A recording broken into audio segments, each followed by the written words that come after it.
Coming to you straight from the Rio Grande and beyond. Broadcasting to the four corners of the globe. So grab your seat, your coffee, or your sundowner. Okay, everybody, here we go. On point, as always. This is Gloves Off. Gloves Off.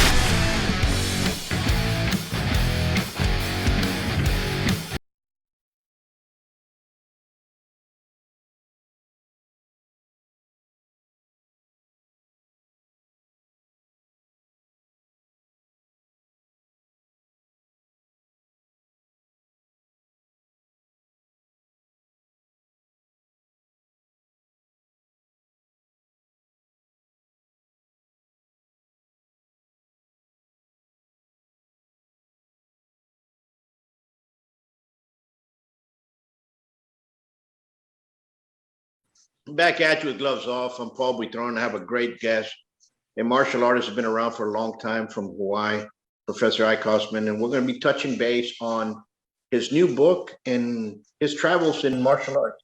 How are we doing today? Doing good, sir. How about you? Good. That's a great book. Oh, man. 403 pages of ancient wisdom in there. It took about 20 some years to put all this stuff together. And I'd like to thank Robbie Robinson out of El Paso, rest in peace, brother, who kind of guided me through my martial arts. He's more like a dad to me. Robbie was a Special Forces man, Green Beret. I don't know if we can say this, but I'm going to go ahead. I'll probably die before saying it. He taught the Blue Light team, which the Blue Light team of Special Forces is usually people don't talk about the Delta team like that. But Robbie was kind of took me under his wing. I was kind of a wayward son, brought up with 11 kids, and I'm not for sure if my dad hated me or what, but we didn't get along. Some of my friends that are police officers, they tell me, said, you would probably been labeled as someone who could go to prison. Just a simple reason of the way it grew up. But I got away from that. Robbie intercepted me and took care of me and brought me back on the straight line.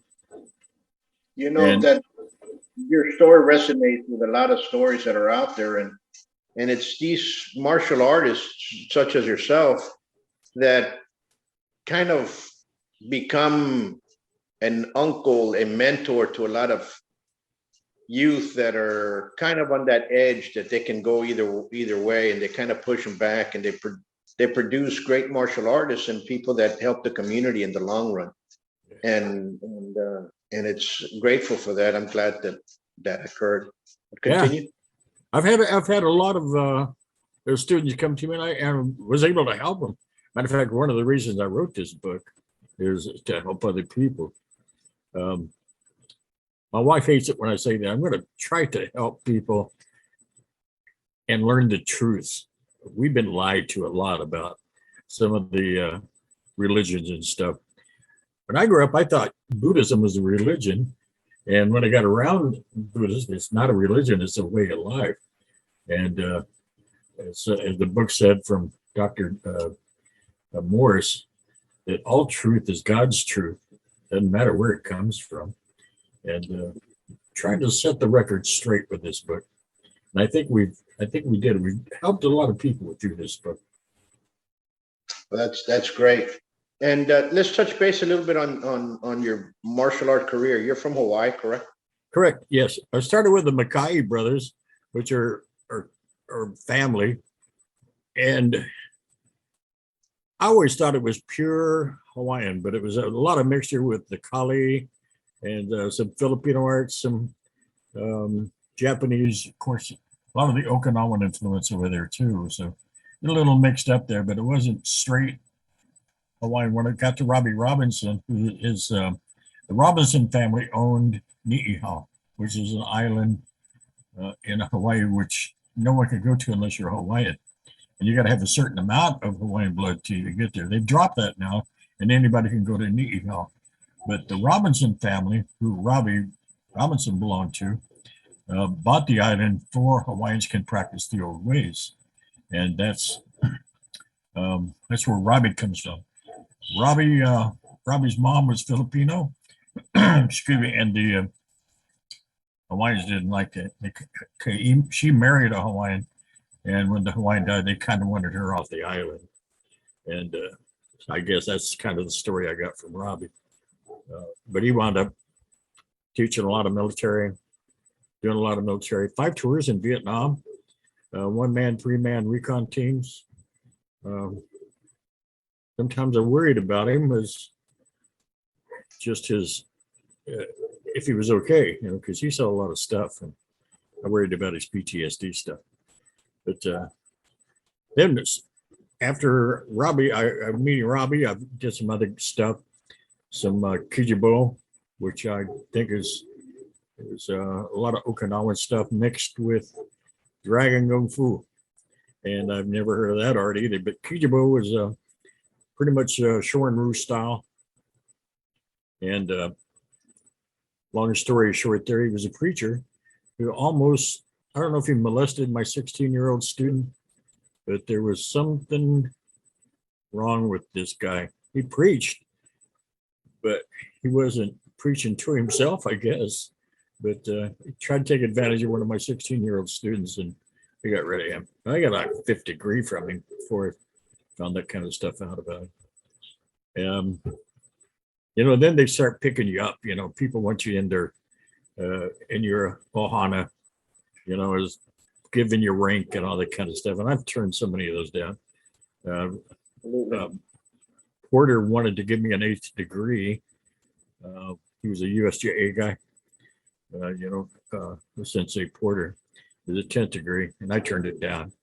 Stephen Spry wanted me in his ohana and written up a 7th degree.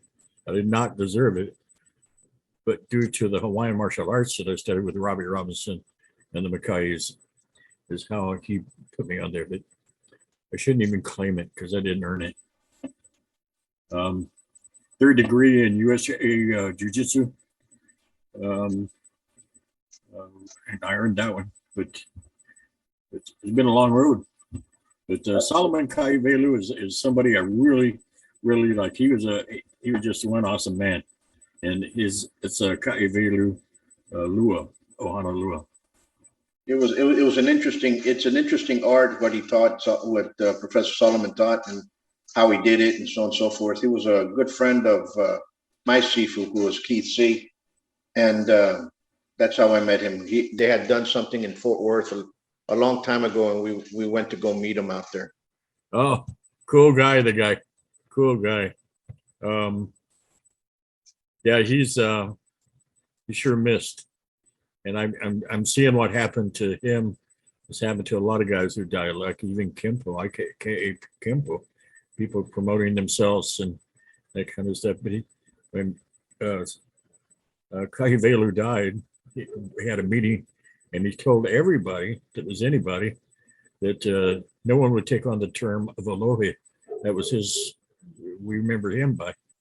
And sure enough, that happened. There come a guy from South America who was a student of Alohe, took up the term Alohe, and it's like, it has to happen, I guess. I don't know.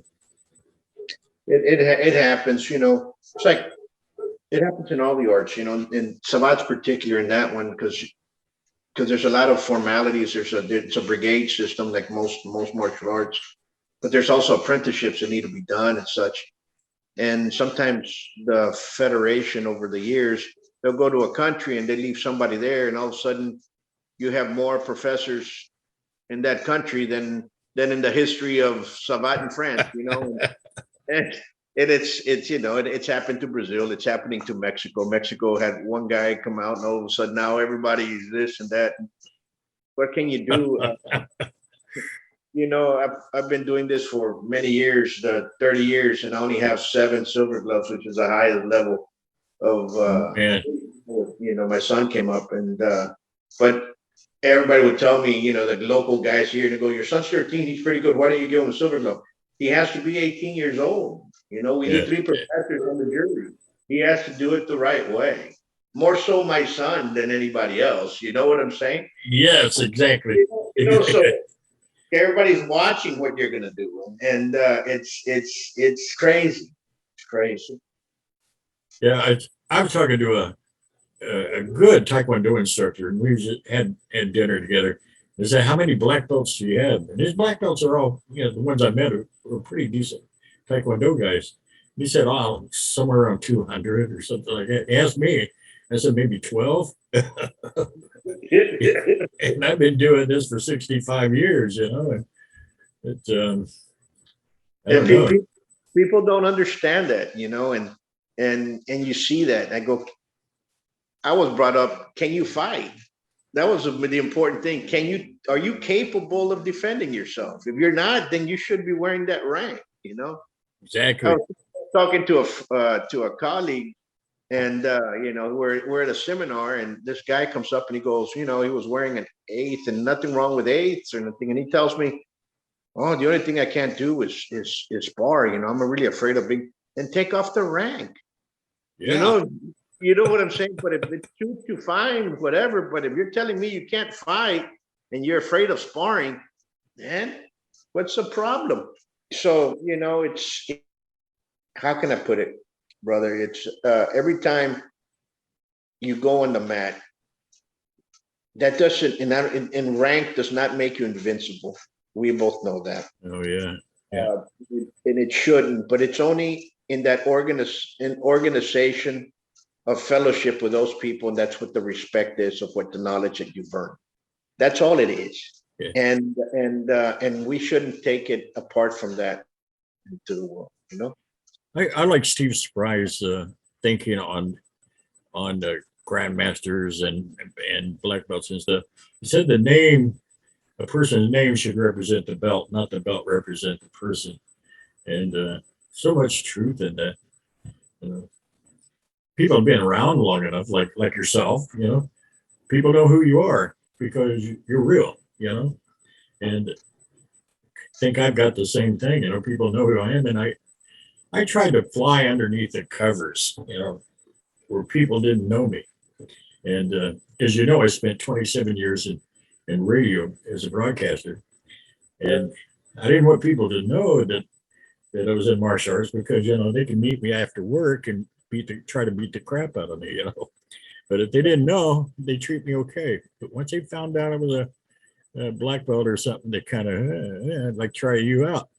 You're absolute. I'm glad that you say. I'm glad you say that, and because people do not understand that, and that's.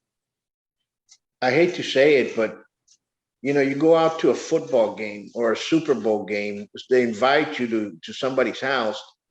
After somebody gets a little bit of liquid courage, they want to try you out, and you're like, "Buddy, you know what I'm saying?"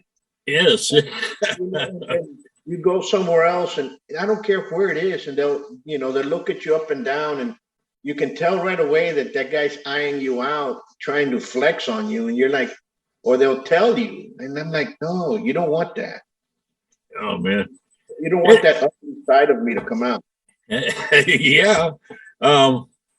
What happens too is they start drinking and before the time I was 25, I had 3 assault and battery charges against me.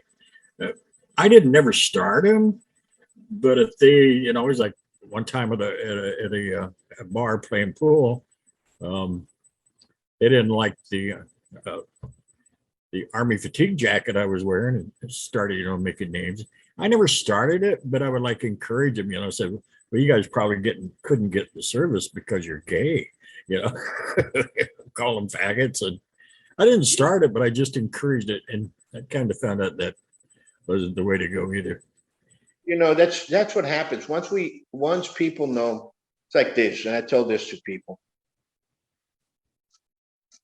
Once you taste the blood of it, and you like it, it's going to continue.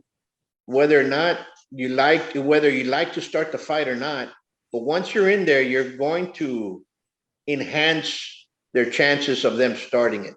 And people say, how do you do it? Just happens. It happens to everybody. Nobody can say no, it didn't happen, because everybody that if they're real, they've gone through it, and they'll enhance it. They'll enhance it they'll egg it on, but they won't egg it on like you just said. It won't egg it on like you'd say something to start the motion, because that's what you're geared for. And unfortunately, it's that stage that one has to go over to better themselves and everybody else. And some people don't get to that stage. They think they're over here, but they're the ones starting it. Starting it is not. It's easy. I worked out with a guy in Wichita, Kansas. His name was Roger Carpenter. I don't know if you've heard of him or not, but he was kind of a redneck. He was a hell of a fighter, and he talking to some of the black belts. I only studied with him for about 6 months, and some of the black belts told me, he said he's a redneck, and he wants his students to be rednecks. And so I left that school. I had enough, at that point, if one more assault and battery, they'd probably put me to prison, And that's what happens. I tell people this. I tell my students this. I don't condone fighting, but I also don't condone somebody being a coward. Just totally. And I said, if it has to go to that, then you're going to be capable of dealing with it. But if you're going to go out there power drinking to look for it, you better have about $30,000 in your pocket to pay for it. Because you're going to be paying for bail. You're going to be paying attorney's fees. You're going to be paying for a lot of other stuff to clear you out of it. So some people were lucky enough that when it happened, it kind of just drifted away. But some people are not. And in today's world, you're not that lucky, because the first thing everybody's going to have, everybody in that restaurant, everybody in that bar, everybody in that party has a phone. And everybody's phone has a camera. And the first thing they're going to do is you're going to be on YouTube. And people, or on social media right away, because everybody's going to be filming it. Look what I saw. Nobody's going to help you, but they're going to film you. That's exactly right. You know what I'm saying? So right now, it's just calm it down, unless it has to happen. Then you should be capable of it. I tell that to people. I tell that to friends of mine that open up schools, and he goes, "Oh, I'm not sure if he's ready or not, but he's been here for a long time. I think I'm going to rank him." Well, that's your prerogative. You're the judge of that. Yeah. I go, if you're doubting it, then don't place that rank on him. Exactly right. Because what are you doubting? Are you doubting your student's capability, or are you teaching your capability of teaching? Awesome. Yes. Awesome. I tell you, the book, we got into why people do what they do, and it boils down to ego. And Sure. I was talking to, I studied Hovering Doe for a little bit, and Grandmaster Lee, Henry Lee, said, "Have you got any good quotes on ego?" He said, "Big egos come with small minds." And it took me a while to say, really appreciate that. Ed Parker, when I interviewed him 3 times in radio, he said, "Egotism is the anesthesia to pain for our own stupidity." It's like, wow, that's heavy. And it took me about a couple of months to figure out what the hell he was just saying, but that's cool stuff right there. But the book gets into a lot of ego and why we do that. I think the best part of this book that has helped people out is we get into the monkey mind. And the monkey mind is the person's laying in bed at night, and all of these thoughts just start taking over the mind. It's just this and that. You got to reel in the monkey mind. And by reeling in the monkey mind, we use 4 subconscious suggestions. The conscious mind, and the subconscious mind can only think of one thought at a time. So you reel in the monkey mind by health, wealth, success, and happiness with breath. When you breathe in, health. When you breathe out, wealth, success, happiness. And you dwell on that, the monkey mind starts getting a little bit better control of it. Everybody I've ever talked to sometimes have trouble with the monkey mind. and it gets in how to handle the monkey mind, and when the mind starts running off. We took a lot of quotes and stuff from Dr. Joseph Murphy. Is The Power of the Subconscious Mind. It's a great book. Matter of fact, if somebody in Texas give me this book to read, said it would help me out. That's when I was going through some dark times. And I read that book, and man, I tell everybody, it's just a good starting point on how the mind works. And I didn't know what I was doing to myself until I read this book. And then it took a while to bring it in to where I start working on how to work the power of the subconscious mind. And it's really a great book. So if anybody wants to, it's by Dr. Joseph Murphy. I think he was one of the founders of metaphysics or something like that. But it's a good book. If somebody, it helped me out. I tell everybody it's a good book to start with. But the Ohana Notes, my book is 403 pages long. My wife is a dedicated Christian, dedicated. So the book has got some biblical stuff, but it's to back up the ancient stuff from Lao Tzu and Sun Tzu and Confucius. It kind of backs that up. I got friends that are Jewish. I'm in Krav Maga now, and I talked to some Jewish friends, and I said, "How many Jewish people over there are named Jesus?" He said, "Brother, that's a Spanish name. It's not too many Jews named Jesus." And I started doing some research on it, and the first Bible from the Hebrew Bible was the Spaniards, and they're the first translation of the Hebrew Bible. And then it went to the English and that kind of stuff. I think they're all kind of the same. But I just wonder if when I was doing the research, there had to be another name for Jesus other than Jesus. And I found it. I can't think of it now, but it started with an L. It was a long Hebrew name. So they used Jesus, I think, is just a way for communicate. I don't know why they did it, but I don't know. So we kind of get into that a little bit, and the book explains it a lot better than what I can right now. But I'll be looking forward to reading it. And there's a lot of changes throughout history, and there's a lot of people in there. So history has to come from all the different how can I say religions and all the different ethnic groups, and then you piece it together, and you're going to get the truth eventually. Yeah. And it's kind of like the martial arts, and a great explanation of it is Hawaii. Like you said, you had the Chinese influence, you had the Filipino influence, you had the Hawaiian influence, you had the American influence, you had the Japanese, the Okinawan influence, and it kind of melted down there. And in those groups, you had a lot of phenomenal martial artists come out. Of course, you had Emperado, Grandmaster Adrian Emperado. You had Grandmaster Parker. You had Solomon. You had Tino. You had everybody coming out of there. But then you start looking at them, and then you start listening to the stories of the first generations and people that witnesses that were before us. Then you start realizing that they were all cross training. They were all coming out of the same school. Yes. Like what? And then you say, well, Tino started Lima Lama, but yet he was Parker's student. He gave him his 6. You know what I'm saying? Yes. Emperado gave Parker his 7th, or 6th, and you're like, because they all knew each other. They all came out of the same place. Yeah. And Wally J is another one of those guys who he was awesome. Did you ever study any Wally J small circle stuff? I've gotten through the only Wally J small circle stuff is with Sensei Norman Johnson and Norman from California, who grew up with Wally J's son. And they both learned. He was taught by Wally J.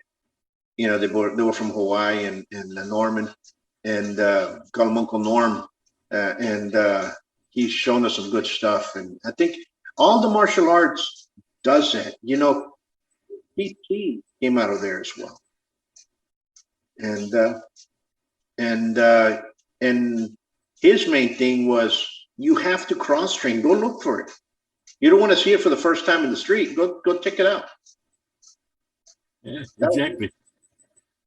Go look for it. Oh, I was during that time, the Palama settlement and that kind of stuff. It was rough, and right after World War II.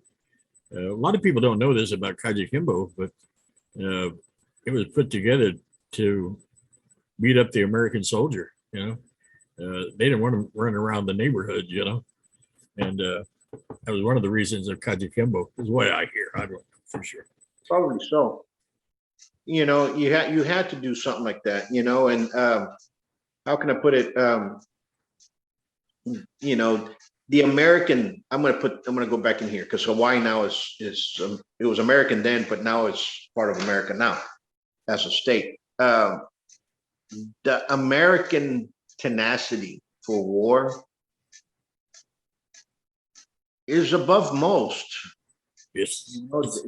And people do not understand that. They don't want that. They don't want that hate, that giant to wake up.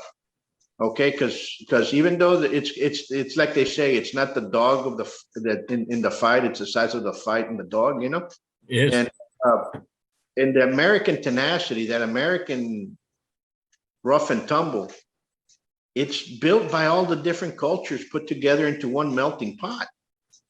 And that's what people do not understand, that it's a very dangerous element. Once you start getting them in there in a fight, it's a very dangerous individual, especially the street fighter from America. And people say, no, well, it doesn't compare to the guys over here. It's a different mentality.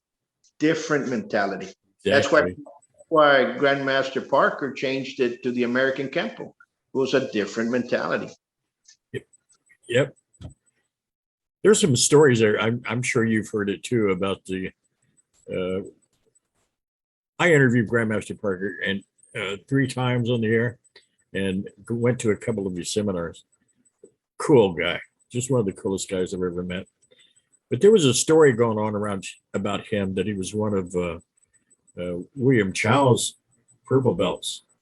And as the story goes, and I hate to even say this, but Kajukenbo guys would tell me that there was a magic airplane ride that you can get from Hawaii to California.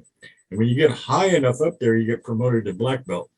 And when you land and go to New York, there's another magical airplane ride that takes you to 10th degree. But I thought Grandmaster Parker was one of the fastest, toughest guys I've ever met in my life. And when you say his name in Hawaii, in the Palama settlement, nobody wanted to mess with you because he was good. He was so good. That's what a lot of people do not understand. There's a lot of talk out there by people that come into the arts that have no idea where the origin.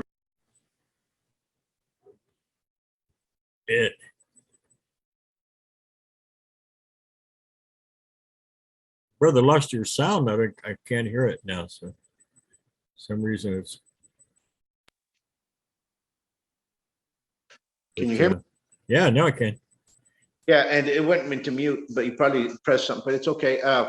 And what I'm saying that is that once you go into history, they don't know what it is. And so there's a lot of martial arts now that have made up history that was made up. And all of a sudden it's now fact because that lie has been spread, that assumption has been spread so much. And I blame Kung Fu, the series, because everybody has similar history in their martial arts all of a sudden, because it came out of the Kung Fu series, and they can't, and so it was, those assumptions have distorted the martial arts of this now. Yeah, corrupted. Yeah. I have seen it, and I've heard a lot of stories on how some styles got started. And bad part about that is that starts the corruption. And but I've heard a lot of way out there stories. I'm sure you have too. Doing the 65 years, I even heard one guy say that he hid from the instructor in an old ice box, where the handle was on the outside, not on the inside. And they hid in there, but fortunately, the instructor found him in there because he didn't want to go to martial arts. But they found him and made him study martial arts all his life. I've heard that story, and it was like, really? The one that I keep hearing over here in Savat is, well, I learned some. First of all, they haven't even heard of what Savat was. Then a couple of years later, they know what Savat is. They trained in Savat because a Frenchman taught them. And when you tell them, what was it? How long did you study? Oh, I studied for about 5 years. What's the name of your instructor? Well, he's a French guy. Yeah, but what's his name? A French guy? So, and stuff like that. You're like, really? But, I guess.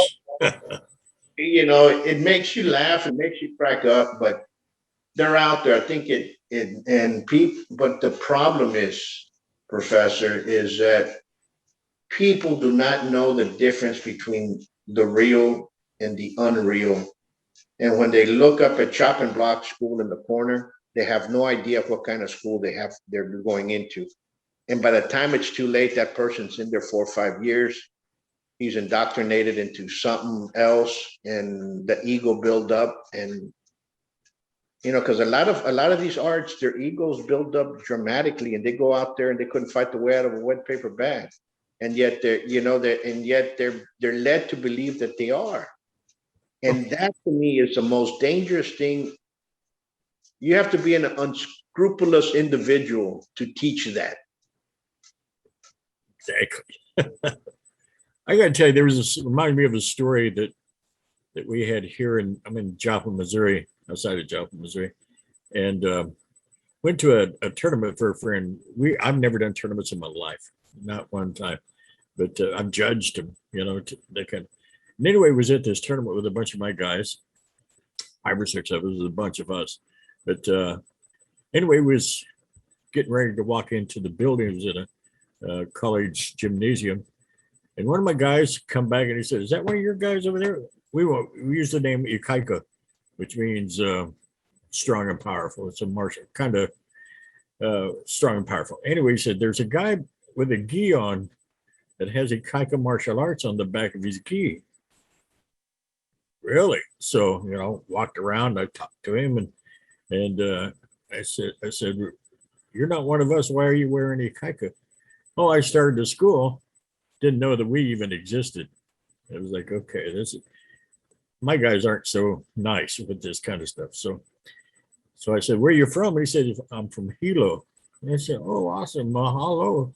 He goes, "What does that mean?" I said, "Mahalo means thank you." And my guys was teaching him Hawaiian, and supposedly he was from Hilo. But he kept teaching. He was a black belt in Taekwondo. It was ITF, one of those associations that he got in the mall. Couldn't kick past his hip. One of the worst black belts I've ever seen in my life. And tell him, I said, "Man, take off that black belt. You're going to get hurt. And especially take off that jacket that says my Ikaika on the back." Because my guys aren't so nice about it. But, it happens. It happens all the time. Yeah. It happens all the time. I've had students that leave that were this rank, and all of a sudden they won Golden Gloves and they won everything else. When they're out there, you're like, you never fought. I know everybody that went. You know what I'm saying? Yeah. When kid was acting like U.S. champion, teaching at the Gold's Gym because he was teaching a kickboxing class. And I go, "Who's the U.S. champion of Savant?" And I went in there and I saw him and I was like, "Hey, bro, take that crap off, man. You're lying." And the guy, and then all of a sudden the professor becomes the asshole, and you're like, "No, it's because of them." It's you have to stop. You have to be the truth. Teach the truth. You know what? I never got to see somebody. I know it's a wicked art, and I've seen some movies and stuff with Savant, and this is kind of funny since you're a Savati man that you get a kick out of this. I was young and I saw Savati for the first time, saw the word. I said, they misspelled karate. People say that karate and karate, up here, which too far back up, but there's a picture of he was a Corporal Legrand. He was a corporal in the French army.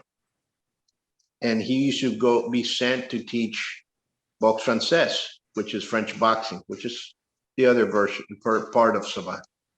And it's kind of like Kaja Kempo and Parker Kempo. They come out of the same place, but they kind of in the same way. And he's teaching the Japanese army in 1907, between 1907 and 1910, around that time frame. And in that picture, apparently it's Funakoshi, who started Japanese Shotokan. And you tell that to people, and it's right there. And I don't know if it is or not, but that's what was told to me when they brought it over, because the French were influencing the Japanese army in how to fight for many years. And this one was told to me. I brought it, and it's been there for years. The picture. And you tell people, and people are like, "No, it can't happen because." I go, "Well, somebody had to have taught them." Wow.